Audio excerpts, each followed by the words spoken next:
Hello दोस्तों, मैं शिवम पांडे आपका अपने यूट्यूब चैनल ईमैक्स में फिर से बहुत बहुत वेलकम करता हूं और ये उम्मीद करता हूं कि आप सभी लोग बहुत स्वस्थ और अच्छे से होंगे। आइए आज हम स्टार्ट करेंगे क्लास 9th का सेकंड चैप्टर। हाँ दोस्तों, कमेंट सेक्शन में इतनी ज़्यादा कमेंट थी, सर क्लास 9th का वीडियो कब आएगा, सर क्लास 9th का वीडियो कब आएगा। तो आपके कहने पे आपके क्लास 9th का फर्स्ट चैप्टर की वीडियो आ चुकी है, जिसका लिंक आपको डिस्क्रिप्शन में मिलेगा। और आज हम स्टार्ट करेंगे फिजिक्स का सेकंड चैप्टर। याद रखे रहिए दोस्तों, आज फिजिक्स का चैप्टर नंबर 2 पढ़ने वाले हैं, वो भी क्लास 9th का। क्लास 9th यूपी बोर्ड हो या सीबीएसई बोर्ड हो, दोनों बोर्डों के लिए पढ़ाऊंगा। क्लास 9th का चैप्टर नंबर 2 जिसका नाम है force and laws of motion. हाँ दोस्तों, सही सुना, बल तथा गति के नियम। आज जो पढ़ने वाले टॉपिक हैं, जो पढ़ने वाले चैप्टर्स हैं, उनका नाम है force and laws of motion. तो बिना समय लिए आइए डायरेक्ट स्टार्ट करते हैं दोस्तों। ये चैप्टर में है क्या और क्या हमको पढ़ना है, लाइन बाय लाइन चैप्टर को पढ़ा जाएगा और वीडियो को लास्ट तक देखिएगा, क्योंकि लास्ट में आपको सॉल्व कराए जाएंगे इस चैप्टर के न्यूमेरिकल्स भी। तो आइए दोस्तों स्टार्ट करते हैं। इस चैप्टर की पहली टॉपिक दिया है फोर्स, यानी यूपी बोर्ड वाले बोलते हैं बल। तो पहली बात आती है, ये फोर्स क्या है। आइए पहले डिफाइन करते हैं व्हाट इज फोर्स, जिसको यूपी बोर्ड वाले कहते हैं बल। तो फोर्स क्या है बेटा, आप क्लास 9th में पढ़े होंगे या 8th में पढ़े होंगे, 7th में भी पढ़े होंगे, 6th में भी पढ़े होंगे। फोर्स क्या है, बल क्या है, तो बस एक नाम आता है sir, push or pull. Push or pull is called force, मतलब धक्का देना या खींचना ही क्या कहलाता है, बल कहलाता है। हाँ सही सुना आप लोगों ने, यही इसकी डेफिनेशन होती है। किसी भी ऑब्जेक्ट पर धक्का देना या किसी ऑब्जेक्ट को खींचना ही क्या कहलाता है, फोर्स कहलाता है, बल कहलाता है। किसी भी ऑब्जेक्ट पे आपने जो धक्का दिया, मीन्स आपने जो उसको पुल किया, और किसी भी ऑब्जेक्ट को जो आपने खींचा यानी पुश किया, वही क्या कहलाता है, आपका बल कहलाता है। तो फोर्स कुछ और नहीं है बेटा, किसी भी ऑब्जेक्ट पे जो आप पुश और पुल करते हो वही क्या कहलाता है, फोर्स कहलाता है। आइए इनके इफेक्ट के बारे में आपको बताएं, फोर्स के इफेक्ट्स क्या होते हैं, फोर्स के क्या क्या इफेक्ट होते हैं। आइए आपको बताऊं फोर्स लगाने से इफेक्ट क्या क्या होता है। तो हाँ दोस्तों देखिएगा, फोर्स आप लगा के किसी भी बॉडी को क्या कर सकते हो, आप रेस्ट पोजीशन पर ला सकते हो। Means moving body at rest, moving body को कहाँ लाया जा सकता है, रेस्ट पर लाया जा सकता है। यानी कोई अगर वस्तु गतिमान है तो उसको हम स्थिर अवस्था में ला सकते हैं बाय अप्लाइंग फोर्स। फोर्स को अप्लाई करके आप किसी भी मूविंग बॉडी को रेस्ट पोजीशन में ला सकते हो। और इसी का उल्टा, body start move from rest, यानी अगर कोई बॉडी रेस्ट में है, कोई बॉडी रेस्ट मतलब विरामा अवस्था। यूपी बोर्ड वालों ध्यान से सुनिएगा, अगर कोई पूछे रेस्ट मीन्स क्या होता है तो बता दीजिएगा विरामा अवस्था। कौन सी अवस्था, विरामा अवस्था। अगर कोई बॉडी विरामा अवस्था में है तो उसे मूव कराया जा सकता है। अगर कोई बॉडी गतिमान है तो उसको विरामा अवस्था में लाया जा सकता है। यानी बॉडी चेंज इट्स पोजीशन, यानी change it's state when it moving then come at rest and when it move then come at rest। और तीसरी पॉइंट बात करें इसके इफेक्ट की, तो बेटा तीसरी पॉइंट है कि आप क्या कर सकते हो, इसका स्पीड भी चेंज कर सकते हो। चेंज द स्पीड, किसी भी बॉडी के स्पीड को चेंज करना है तो धक्का, अगर कोई बॉडी जा रही है उसको कस के और धक्का दे दो तो उसकी स्पीड क्या हो जाएगी, बढ़ जाएगी। अगर कोई चीज़ तेजी से आ रही है, उस पर हाथ लगा के हटा लोगे तो उस बॉडी की स्पीड क्या होगी, कम हो जाएगी। तो हम क्या कर सकते हैं, फोर्स के द्वारा किसी भी बॉडी की स्पीड को बढ़ा भी सकते हैं और किसी भी बॉडी की स्पीड को घटा भी सकते हैं। यानी by applying the force we can change the speed of a body. And इसके साथ ही साथ डायरेक्शन को भी बदला जा सकता है बाय अप्लाइंग फोर्स। आप फोर्स लगा के किसी भी बॉडी के डायरेक्शन को चेंज कर सकते हैं। जैसे मान लीजिए गेंद आपकी तरफ आ रही है और उसको ऐसे धक्का लगा के इधर की तरफ कर देंगे तो जो बॉडी मतलब जो ऑब्जेक्ट था वो आपकी तरफ आ रहा था और आपने क्या किया, ये फोर्स लगाया और फोर्स लगा के ऑब्जेक्ट को इधर कर दिया, तो फोर्स की जो बॉडी की डायरेक्शन थी वो तो आपके तरफ थी, और फोर्स लगाने से डायरेक्शन कैसे हो गई, राइट टूवर्ड हो गई। लेफ्ट टूवर्ड कर सकते हैं, सामने की तरफ भी कर सकते हैं।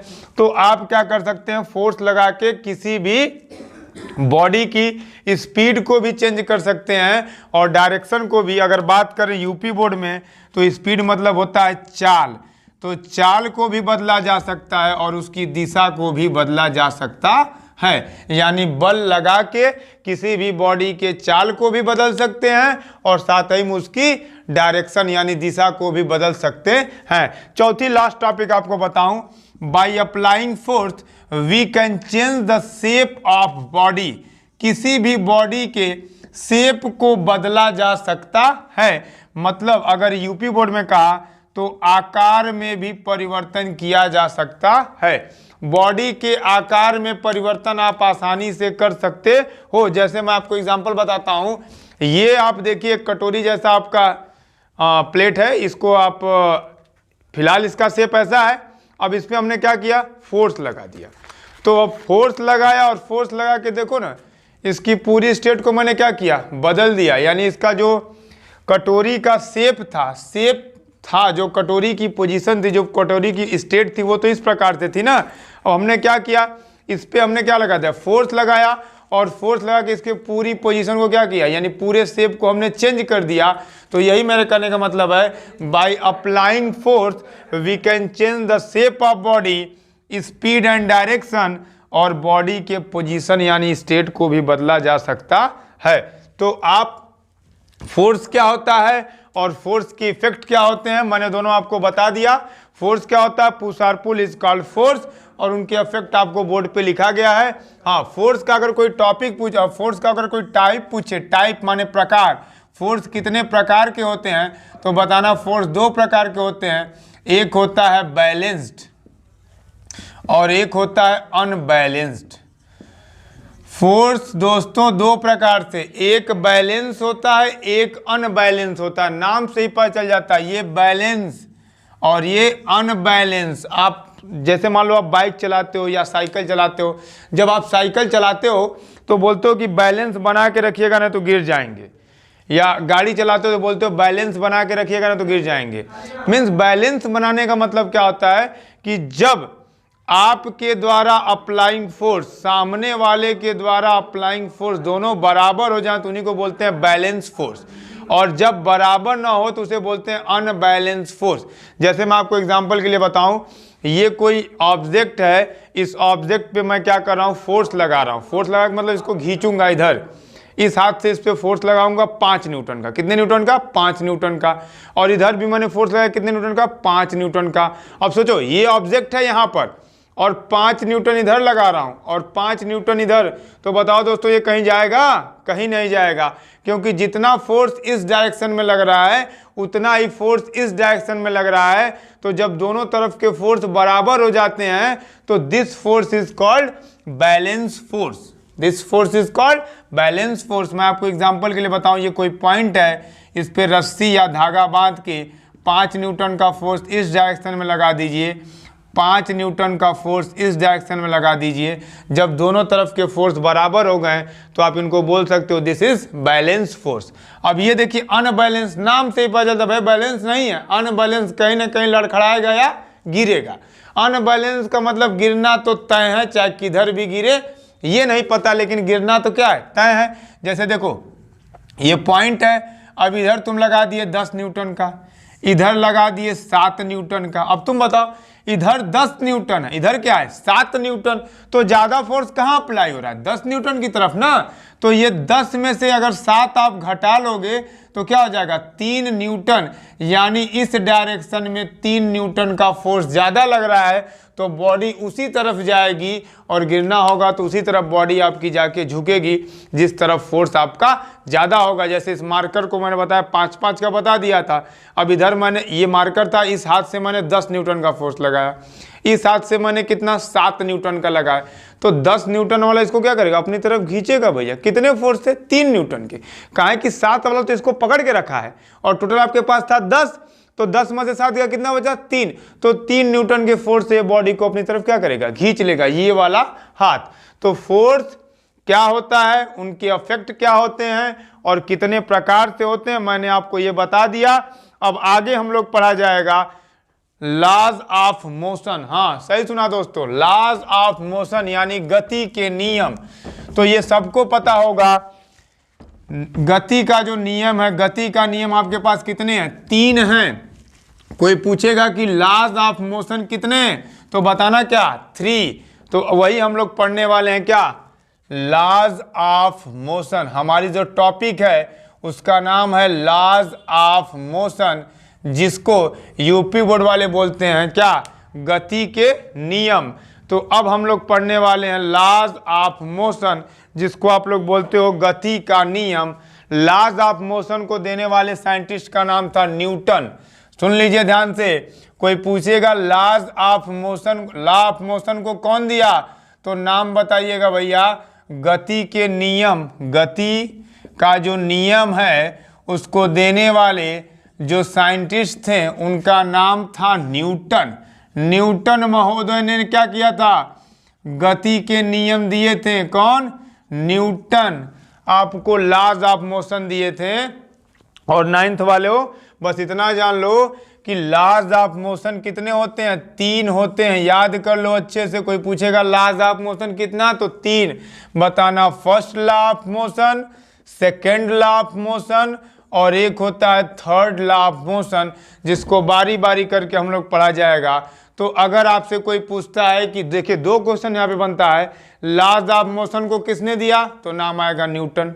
हाँ, गति के नियम होते कितने हैं, 3। कौन कौन से भाई, प्रथम नियम, द्वितीय नियम, तृतीय नियम। First law, second law, third law.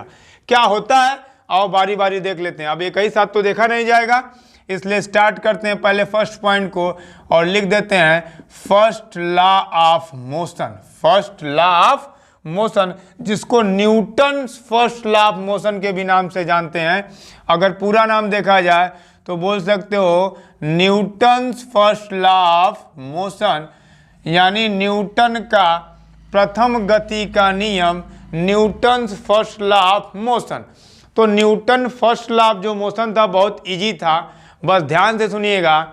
इनका नियम क्या था, न्यूटन का जो पहला नियम था वो था क्या, पहले आपको मैं बता दूं। इन्होंने बताया था कि अगर कोई बॉडी या अगर कोई ऑब्जेक्ट रेस्ट पे है, कैसे है, रेस्ट में है, तो वो अपने रेस्ट पोजीशन पर ही बना रहेगा। और अगर कोई बॉडी मूव कर रहा है, क्या कर रहा है, मूव कर रहा है, तो वो बॉडी मूव ही करता रहेगा। मतलब अगर कोई बॉडी रेस्ट पर है तो वो रेस्ट पे ही रहेगा, और अगर कोई बॉडी मूव करेगा तो वो मूव ही करेगा। अगर इनको इनके स्टेट को चेंज करना है तो आपको एक एक्सटर्नल फोर्स अप्लाइड करना पड़ेगा। तो न्यूटन्स के कहने का मतलब यही था कि body can not change its position if we not applied external force. तो किसी भी बॉडी के स्टेट को चेंज करने के लिए हमको एक्सटर्नल फोर्स लगाना पड़ता है। यूपी बोर्ड में कहा जाए तो ये है कि अगर कोई बॉडी विरामावस्था में, यदि कोई वस्तु विराम अवस्था में है तो वो तब तक विराम अवस्था में रहेगा जब तक कि कोई इस पर बाह्य बल न लगाया जाए। अगर कोई बॉडी मूव कर रही है, गति कर रही है, वो तब तक करेगी जब तक कि उस पर कोई बाहरी बल न लगाया जाए। तो सीबीएसई बोर्ड वाले सुनिएगा, when a body at rest then it act in position rest either we not applied the external force. अगर कोई बॉडी रेस्ट में है तो वो रेस्ट में ही रहेगी जब तक कि आप उस पर कोई एक्सटर्नल फोर्स न लगाओ। अगर कोई बॉडी बेटा मूव कर रही है तो वो बॉडी तब तक मूव करेगी जब तक कोई एक्सटर्नल फोर्स लगा कर उसको रोका न जाए। जैसे मान लीजिए ये जो मार्कर है और मान लीजिए यहाँ पे कोई चीज़, ये मेरा हाथ मान लो कोई वुडन ब्लॉक का बना हुआ है, इसको मैं ऐसे रख दूँ तो ये तब तक ऐसे बेटा पड़ा रहेगा जब तक कि आप आके बाहर से एक्सटर्नल फोर्स लगा के इसको गिराओ मत। और अगर कोई बॉडी मूव कर रही है, मीन्स देखते हो क्रिकेट वगैरह में या फुटबॉल वगैरह में, अगर मान लो बल्ले से कोई भी प्लेयर जैसे विराट कोहली कवर ड्राइव अपना प्लेसमेंट कर दिया तो जो आपकी गेंद है ना, अगर उसको कोई फील्डर नहीं रोकेगा तो वो कहाँ चली जाएगी, बाउंड्री लाइन के पास चली जाएगी, वो चलती रहेगी चलती रहेगी। हाँ, अगर उसको रोकना है तो बाहर से कोई फील्डर जाए भैया और उस पर एक्सटर्नल फोर्स लगा क्या करे, रोके। तो वही न्यूटन का पहला लॉ था कि बॉडी की अगर पोजीशन को चेंज करना है तो आपको एक्सटर्नल फोर्स अप्लाइड करना पड़ेगा। अगर लिखना चाहते हैं तो मैं लिख भी दूंगा, अभी थोड़ा सा बस सुन लीजिए। और इनके लॉ को आपको बता दूं, लॉ ऑफ इनर्शिया के नाम से भी जाना जाता है। कोई अगर पूछेगा कि लॉ ऑफ इनर्शिया क्या है तो बताइएगा जो न्यूटन्स का फर्स्ट लॉ था वही लॉ ऑफ इनर्शिया के नाम से जाना जाता है। इसी को मतलब लॉ ऑफ इनर्शिया आपको बता भी देते, इनर्शिया क्या होता है। अगर कोई पूछेगा इनर्शिया क्या है, व्हाट इज इनर्शिया, तो इनर्शिया क्या होता है बेटा, बॉडी का जो स्टेबलाइजेशन होता है ना, मतलब मान लो ये ऑब्जेक्ट है तो ये ऑब्जेक्ट क्या करेगा, अपने ही पोजीशन पे ऐसे रहेगा। ये मार्कर मान लो ऑब्जेक्ट है तो ये मार्कर अपने पोजीशन पर रहेगा। अब इसको मान लो मैं धक्का दूं, धक्का देके इसकी पोजीशन को चेंज करना चाहूं तो क्या होगा ना, कुछ समय तक ये आपके फोर्स को ना सहेगा, अपनी पोजीशन को तुरंत नहीं बदल देगा। जब इसके सहने की क्षमता से ज़्यादा होगा तब जाके ये अपने पोजीशन को चेंज करेगा। तो जहाँ तक ये सहता है, मतलब समझ रहे हो, इसके अंदर भी भैया कुछ है जो आपका अपोज कर रहा है, वही क्या है, इनर्शिया है। इनर्शिया का मतलब ऐसा फोर्स जो अपने स्टेट को चेंज नहीं होने देता है, वही क्या कहलाता है, इनर्शिया कहलाता है। तो न्यूटन्स का फर्स्ट लॉ आपको समझ में आ गया होगा। इसको लिख देता हूँ, राइट डाउन कर लीजिए। बोर्ड पे हमने फर्स्ट लॉ की डेफिनेशन लिख दी है और इनर्शिया भी बता दिया है। इनर्शिया मेनली 3 टाइप्स के होते हैं बेटा, inertia of rest, inertia of motion, inertia of direction. Inertia आपका रेस्ट का मतलब क्या होता है, जो रेस्ट की पोजीशन को चेंज करता है वो होता है इनर्शिया ऑफ रेस्ट। जो टेंडेंसी रखता है किसी बॉडी के स्टेट को चेंज करने की वो होता है इनर्शिया ऑफ मोशन। और इनर्शिया ऑफ डायरेक्शन मतलब क्या, जो डायरेक्शन चेंज करता है। अभी मैंने आपको बताया था फोर्स की डेफिनेशन में, फोर्स क्या करता है, आपके रेस्ट पोजीशन को मूविंग पोजीशन में लाता है, मूविंग पोजीशन को रेस्ट पोजीशन में लाता है, और आपकी स्पीड डायरेक्शन को भी चेंज करता है। तो ये जितने भी होगा, डायरेक्शन चेंज करने वाला होगा inertia of direction, motion change करने वाला इनर्शिया ऑफ मोशन, और रेस्ट को चेंज करने वाला इनर्शिया ऑफ रेस्ट। 3 प्रकार के आपने इनर्शिया देख लिया। अब होता क्या है, कभी कभी जैसे आप गाड़ी में बैठे हैं, बस वगैरह में बैठे हैं, अचानक सा ब्रेक लगता है। तो अचानक जब ब्रेक लगता है तो आप कहाँ गिरते हो, पीछे की तरफ कि आगे की तरफ, कभी फील किया आपने, जब आप बस वगैरह में बैठे हो या 2 व्हीलर पे तो बैठे होगे ना, तो 2 व्हीलर में जब कोई ब्रेक मारता है तो आप आगे जाते हो कि पीछे जाते हो, कभी उसको फील किया। उसको फील करना वही आपका क्या है, इनर्शिया ऑफ रेस्ट है, वही आपका इनर्शिया ऑफ रेस्ट। और आप क्या करते हो, चलती हुई बस से कभी नीचे उतर जाओ तो तुरंत वहीं पे धड़ाम से गिर जाओगे, अगर बस के साथ 2-4 कदम आगे नहीं जाओगे तब। वही होता है इनर्शिया ऑफ मोशन। होता क्या बेटा, जितने भी बॉडी का पार्ट उसके संपर्क में रहता है, किसके, जिस पे आप बैठे हो। जैसे मान लो आप बस पे बैठे हो तो बस के साथ आपके कमर के नीचे वाला पार्ट कहाँ रहेगा, बस के संपर्क में रहेगा, तो बस चलेगी तो नीचे वाला पार्ट भी चलेगा। ये कमर के ऊपर कैसा होगा, फ्रीली, इसमें कोई फोर्स नहीं लगना, इसमें कोई गति नहीं है। अब अचानक से ब्रेक लगता है तो भाई ये तो आपके उसके संपर्क में, ये नीचे वाला पोर्शन रुक गया, लेकिन तुम्हारा आगे का क्या करेगा, आगे जाता रहेगा भाई, वो रुकने वाला नहीं, वो कहाँ जाएगा, आगे। तो जैसे ब्रेक लगेगा तुम आगे की तरफ गिर जाओगे। और ये मोशन क्या होता है, जैसे मान लो तुम गाड़ी पर, चलती हुई गाड़ी से तुरंत क्या किया, कूदे, तो अभी गाड़ी तो रनिंग पोजीशन में थी और तुमने कूद गए, तो कूदने के बाद जो तुम्हारी बॉडी का अगला हिस्सा वो क्या है, रनिंग पोजीशन पे ही है। तो उस रनिंग पोजीशन को मेंटेन करने के लिए उसके साथ 2-4 कदम अगर चलोगे तो तुम्हारी बॉडी गिरेगी नहीं, धीरे धीरे अपने आप को बैलेंस बना लेगी। डायरेक्शन चेंज करने का मतलब आप नॉर्मली समझ ही रहे हो कि जब कभी भी कोई बॉडी मूव करती है उस समय उसकी डायरेक्शन को बदलना है तो उसके साथ ही साथ अपने फोर्स को बैलेंस करना पड़ता है। ये आपने देख लिया फर्स्ट लॉ ऑफ मोशन। हाँ, एक चीज़ आपको बताना भूल गया दोस्तों, यूनिट क्या होती है। अगर कोई पूछेगा आपसे कि what is the unit of force तो बताना न्यूटन। याद रख लीजिए दोस्तों, फोर्स को खोजने वाले साइंटिस्ट थे न्यूटन, इसलिए फोर्स की एसआई यूनिट क्या होगी, न्यूटन। फार्मूला इसका क्या होता है उसको ही डिराइव करना है आपके सेकंड लॉ में। तो आइए स्टार्ट करते हैं। Newton second law of motion, this is most important topic in your chapter, Newton second law of motion. ये जो होता है ना फर्स्ट लॉ को चेंज कर लेते हैं किसमें, सेकंड लॉ में, और सेकेंड लॉ के पढ़ने से पहले एक छोटी सी टॉपिक आपको बता देते हैं लीनियर मोमेंटम की। हाँ बेटा, लीनियर मोमेंटम, जिसको हमारे यूपी बोर्ड वाले कहते हैं संवेग। क्या कहते हैं? संवेग। तो आइए आपको थोड़ा सा बस बताते हैं संवेग क्या होता है, लीनियर मोमेंटम क्या होता है। तो अगर कोई पूछे व्हाट इज लीनियर मोमेंटम, तो बताना the product of mass and velocity is called linear momentum. Means mass और वेलोसिटी का जो प्रोडक्ट होता है वही कहलाता है linear momentum. P is equal to mv। अगर इसका कोई यूनिट पूछे बेटा तो यूनिट फटाक से बताना। मास की यूनिट क्या होती है? किलोग्राम, और वेलोसिटी की यूनिट होती है मीटर पर सेकेंड। तो इसकी यूनिट क्या हो गई? किलोग्राम मीटर पर सेकेंड। तो लीनियर मोमेंटम क्या था बेटा? संवेग क्या था? मास और वेलोसिटी का जो प्रोडक्ट होता है वही कहलाता है लीनियर मोमेंटम। P बराबर mv, और जो इसकी यूनिट होती है वो होती है किलोग्राम मीटर पर सेकेंड। नॉर्मली आपने देख लिया। और हाँ, कोई पूछेगा ये कैसी क्वांटिटी है, तो बता देना दिस इज वेक्टर क्वांटिटी। बस 3 चीज याद रखना, लीनियर मोमेंटम P बराबर mv, इनकी जो यूनिट होगी किलोग्राम मीटर पर सेकेंड, कैसी क्वांटिटी है? वेक्टर क्वांटिटी है।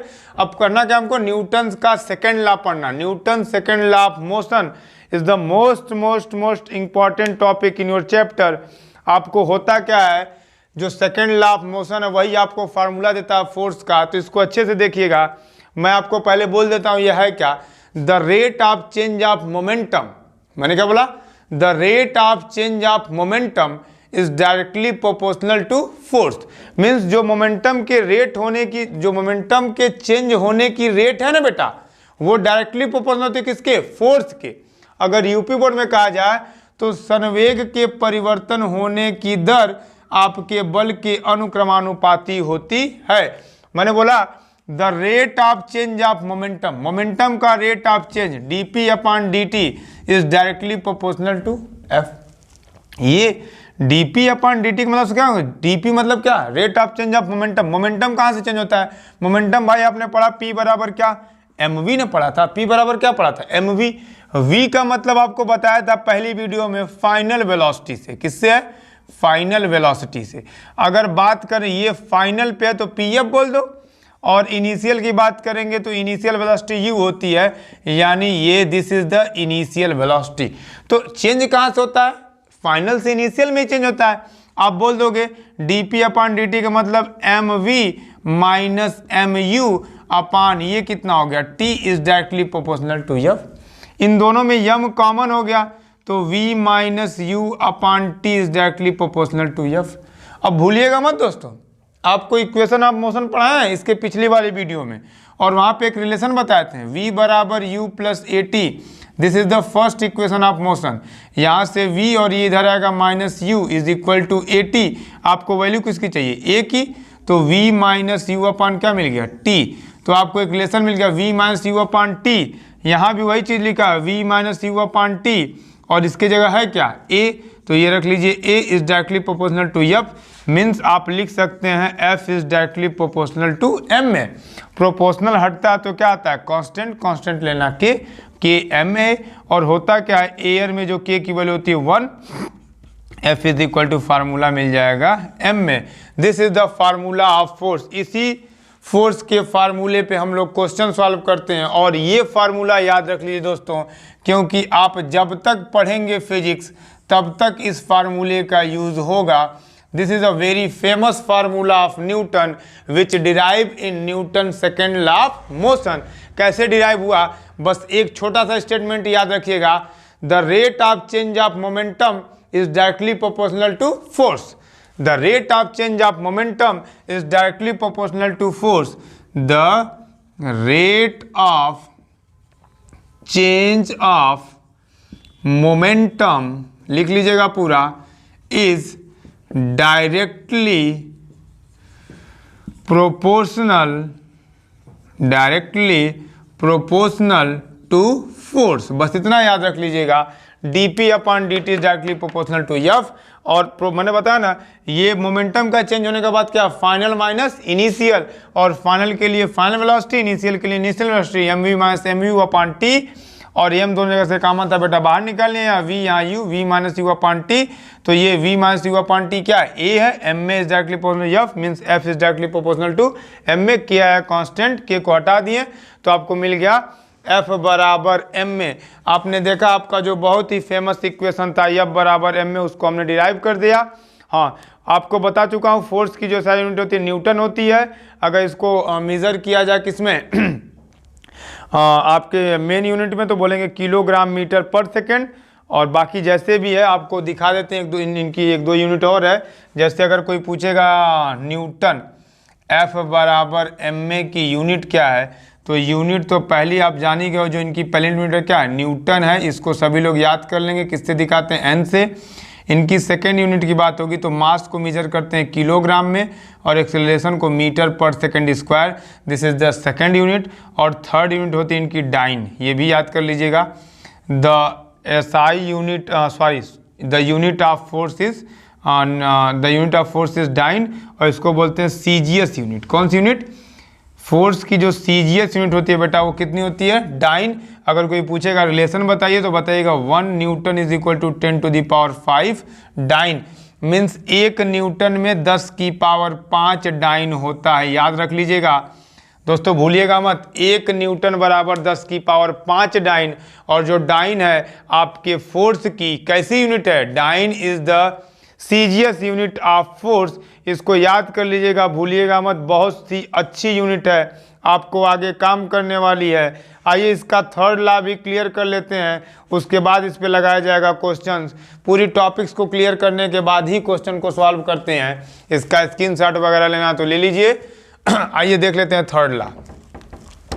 आपने अभी तक 2 लॉ देखा। पहला लॉ बहुत इजी था कि भाई कोई भी बॉडी अपने स्टेट को नहीं चेंज करती है। अगर उसके स्टेट को चेंज करना है तो आप एक्सटर्नल फोर्स लगाते हो तो उसका स्टेट चेंज हो जाता है, वही कहलाता है फर्स्ट लॉ।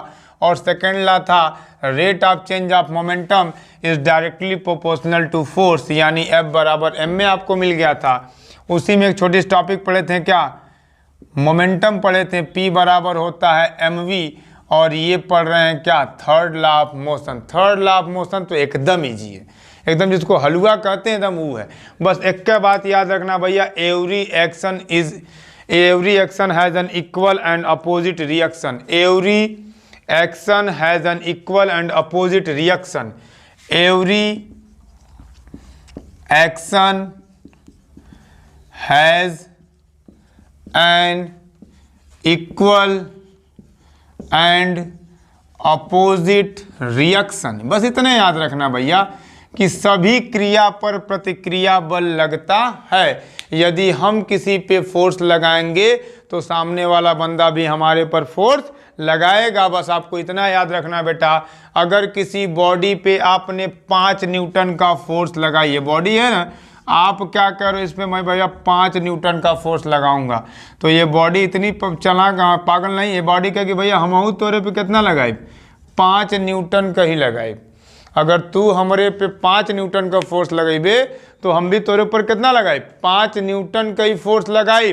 लेकिन अगर तुम इस डायरेक्शन में लगाओगे तो वो तुम्हारे अपोजिट डायरेक्शन में फोर्स लगाएंगी। जैसे ये मार्कर है ना, ये मार्कर, इस मार्कर पे 5 न्यूटन का फोर्स लगा रहा है। कितने न्यूटन का? 5। ये मार्कर इधर से इस पे लगा रहा है, तो ये भी मार्कर कर रहा है, तुम मोरे 5 न्यूटन लगेबे तो मैं तोरे पे कितना लगेबो? 5 न्यूटन लगेबो। हाँ, तुम इस डायरेक्शन में लगाओगे, मैं इस डायरेक्शन में लगाऊंगा। यही इसका न्यूटन का थर्ड लॉ है भाई। Every action has an equal and opposite reaction. Means आप जितना हम पे फोर्स लगाओगे हम भी आप पे उतना ही फोर्स लगाएंगे। इसका बेस्ट एग्जाम्पल है स्विमिंग। जब पानी में तैरते हो तो पानी को जितना तेजी से तुम पीछे ढकेलते हो, पानी उतना ही तेजी से तुमको कहाँ करती है? आगे करती है। भाई स्विमिंग करते हो ना, स्विमिंग में हाथ ऐसे चलाते हो, तुम क्या करते हो? पानी को ऐसे अपने हाथ से खींचते हो तो पानी भी तुमको ढकेलेगी। तुम इधर खींच रहे हो, तुमको आगे की तरफ खींचेगी, जिससे तुम कहाँ जाते हो? आगे चले जाते हो। हाँ, रॉकेट को कभी उड़ते हुए देखा है? रॉकेट, हाँ सही सुना, रॉकेट। जो रॉकेट होता है जब कभी नीचे से उड़ता है ना, तो जितना तेजी से ऊपर जाता है नीचे भी उतना तेजी से गड्ढा करता हुआ वो जाता है। तो रॉकेट की जो फ्लाइंग होती है वो भी न्यूटन्स के थर्ड लॉ पे बेस पे होती है। और कभी आपने गन से बुलेट को निकलते हुए देखा है? गन से बुलेट गन से जितनी तेजी से बुलेट निकलती है आगे, तुम्हारा हाथ उतनी तेजी से पीछे आता है। हाँ, वो दिखता इसलिए नहीं है क्योंकि आप अपने हाथ पे इतना ज़्यादा फोर्स लगाए रहते हो जिसकी वजह से वो कट पिट के बराबर हो जाता है। लेकिन इतना याद रखिएगा, न्यूटन्स का थर्ड लॉ यही है कि आप किसी बॉडी पे जितना फोर्स लगाएंगे वो बॉडी भी आपके ऊपर उतना ही फोर्स लगाएगी। हाँ, उसकी डायरेक्शन जो होगी वो कैसी हो जाएगी, अपोजिट हो जाएगी। ये आपका रहा, तीनों लॉ खत्म हो गया। इस चैप्टर की लास्ट टॉपिक आइए देखा जाएगा। ये न्यूटन्स के लॉ खत्म होने के बाद इसकी लास्ट टॉपिक है। चलिए देखते हैं इस चैप्टर की last topic, law of conservation of momentum. हाँ, law of conservation of momentum पता ही चल जाता। कंजर्वेशन माने कंजर्व करना। क्या करना, कंजर्व करना। देखिए होगा क्या बेटा, दो बॉडीज होंगी। यहाँ पे मैं आपको बना के दिखा गया, this is m1, this is m2, two bodies, इसका नाम A, इसका नाम B, इसकी वेलोसिटी u1, इसकी वेलोसिटी u2। ये कोलिजन करेंगे। कोलिजन माने टक्कर, यूपी में बोलते हैं संघट। क्या बोलते हैं, संघट। अब दो बॉडी हैं, दो एक दूसरे से क्या करेंगी, टक्कर करेंगी। ये टक्कर करने की पहले की स्टेट है, ये u1 वेलोसिटी से मूव कर रहा है, ये u2 वेलोसिटी से मूव कर रहा है। ये ड्यूरिंग कोलिजन यानी टकराने के दौरान, टकराने के दौरान इस पे ये F लगाएगा तो इस पे भी ये F लगाएगा। न्यूटन का थर्ड लॉ यही था कि तुम हमारे पे जितना लगाओगे हम भी तुम्हारे पे उतना लगाएंगे। बस होगा क्या, तुम इधर लगाओगे तो मैं इधर लगाऊंगा, तो मैथ F हो गया। और ये थर्ड स्टेज क्या है, आफ्टर कोलिजन, मतलब टकराने के बाद। टकराने के बाद क्या होगा, आप फाइनल स्टेज में पहुंच गए हो, तो फाइनल स्टेज में जो वेलोसिटी होती है वो फाइनल होती है और इनिशियल स्टेट में जो वेलोसिटी होती है वो इनिशियल होती है। तो इनिशियल वेलोसिटी को u से, फाइनल वेलोसिटी को v से। ये कंजर्वेशन का मतलब क्या होता है, बस इतना जानिएगा। यहाँ पे लिखा है total momentum of a system of particle remains constant. जो सिस्टम, जो पार्टिकल के सिस्टम का टोटल मोमेंटम होगा बेटा ना, वो बिल्कुल कांस्टेंट रहेगा। कांस्टेंट का मतलब जो टकराने के पहले होगा वो टकराने के बाद। टकराने के पहले ये दो बॉडी थी, ये P1 प्लस P2, ये बराबर होगा टकराने के बाद P1 dash plus P2 dash के। भाई P बराबर क्या पढ़े, mv, तो ये m1 है और v के जगह क्या है, u1 है। ये आपका m2 है और ये आपका क्या है, u2 है। ये टकराने के बाद m1 है और इनकी वेलोसिटी v1 है। टकराने के बाद दूसरा m2 है, ये क्या है, v2 है। यही आपकी बताती है कंजर्वेशन ऑफ मोमेंटम, यानी जो आपका मोमेंटम टकराने के पहले होगा वही आपका मोमेंटम टकराने के बाद होगा। बस इसी बात को याद रख के रहिएगा कि जो भाई टकराने के पहले होगा वही टकराने के बाद होगा। आइए आपको न्यूटन्स का थर्ड लॉ इसमें दिखाते हैं। According to Newton third law, according to Newton's third law, Newton's का थर्ड लॉ याद आ रहा है कि तुम हमारे पे जितना लगाओगे हम भी तुम्हारे पर उतना ही लगाएंगे। तो बस आप करिएगा force on m1 due to m2, यानी m1 पर फोर्स किसके द्वारा, m2 के द्वारा। m1 का मतलब पहली बॉडी, तो 1 पर किसके द्वारा, 2 के द्वारा। Force on m1 due to m2, तो फोर्स बराबर आप पढ़े थे चेंज इन मोमेंटम। क्या पढ़े थे, चेंज इन मोमेंटम। मोमेंटम में जो क्या हुआ था, चेंज हुआ था, अपान क्या पढ़े थे, टाइम पढ़े थे। याद रखिएगा, change in momentum upon time. ये फार्मूला अच्छे से देख लीजिए, change in momentum upon time. ये आपने पढ़ा था न्यूटन्स का थर्ड लॉ, उसको हमने m12 से दिखा दिया। और मोमेंटम का चेंज कहाँ से, फाइनल से इनिशियल की तरफ। अगर ना दिख रहा, यहाँ पे देखिएगा ध्यान से, चेंज इन मोमेंटम क्या होता है, m2 v2, भाई दूसरे बॉडी का हो रहा है ना, तो m2 v2 minus m2 u2 अपान कितना, t। याद रखिएगा, ये आपका मिल गया F12। सिमिलरली आप निकालेंगे F21। आप बोलिएगा, यहाँ पे लिख देता हूँ सिमिलरली, क्या लिख दे रहा हूँ, सिमिलरली F21। अब दूसरे पे किसके द्वारा, पहले द्वारा, तो वो भी होगा change in momentum upon time. और चेंज इन मोमेंटम ये क्या होगा, दूसरे पे लग रहा है पहले के द्वारा, तो दूसरे पे पहला लगाएगा। तो भाई लगाने वाला पहला है, तो m1 v1 minus m1 u1 अपान t। ये भाई हो गया कैसा, पहले ये लगा आपका किसका भाई, force on M1 due to M2, M1 पर लगा M2 के द्वारा और वो लगा M2 पे M1 के द्वारा।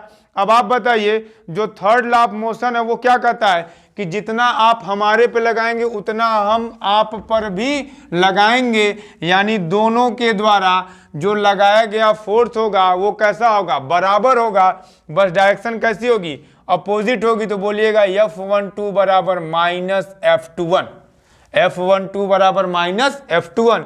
F12 आपका क्या था, यहाँ पे लिखा गया है M2V2 माइनस M2U2 अपान T माइनस F21 आपका लिखा गया है M1V1 माइनस M1U1 अपान T। ये T से T कट गया, ये माइनस में रहेगा, इसको अंदर कर लीजिए। तो ये हो गया M2V2 माइनस M2U2, और ये बताइए माइनस का प्लस में गुणा करेंगे तो माइनस, और ये माइनस माइनस क्या हो गया, प्लस M1U1। अब देखिए आप ध्यान से, आप अगर चाहते हैं एक तरफ करने के लिए तो एक तरफ भी कर सकते हैं, नहीं तो छोड़ना चाहते तो यहाँ पर भी छोड़ सकते हैं, कुछ करना नहीं है। M2V2 ये इधर लाएंगे तो प्लस M1V1, और ये M1U1 ये इधर जाएगा तो प्लस M2U2।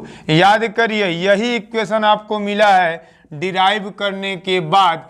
ये आप क्या था, चेंज इन मोमेंटम का आपको मैं डिराइव दिखाया था कि अगर आपको कोई बोले नहीं प्रूफ करके दिखाइए कि कोलिजन के पहले वाला मोमेंटम कोलिजन के बाद वाले मोमेंटम के बराबर होगा, तो आप बस यहीं से लिखिएगा बाय न्यूटन्स थर्ड लॉ से स्टार्ट करिएगा और पहला स्टेप जाइएगा भाई force on M1 due to M2, M1 पर M2 लगाएगा कितना, F12 इतना, और उसी तरह लिखना फोर्स ऑन M2।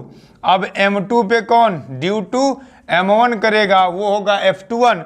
और आपको बता दें कि न्यूटन्स का थर्ड लॉ कहता है आप जितना मेरे पे लगाएंगे मैं भी आप पे उतना ही फोर्स लगाऊंगा, लेकिन डायरेक्शन कैसी होगी, अपोजिट होगी। डायरेक्शन का मतलब एक प्लस तो एक माइनस। अब दोनों वैल्यू को, ये और ये वाली दोनों वैल्यू को ला के यहाँ पे पुट कर दिया गया, जो कटा उसको काट के निकाल दिया गया, बाकी दोनों को एक तरफ कर लिया गया, यही आपका मिल गया आंसर। ये आपका दूसरा चैप्टर हुआ खत्म।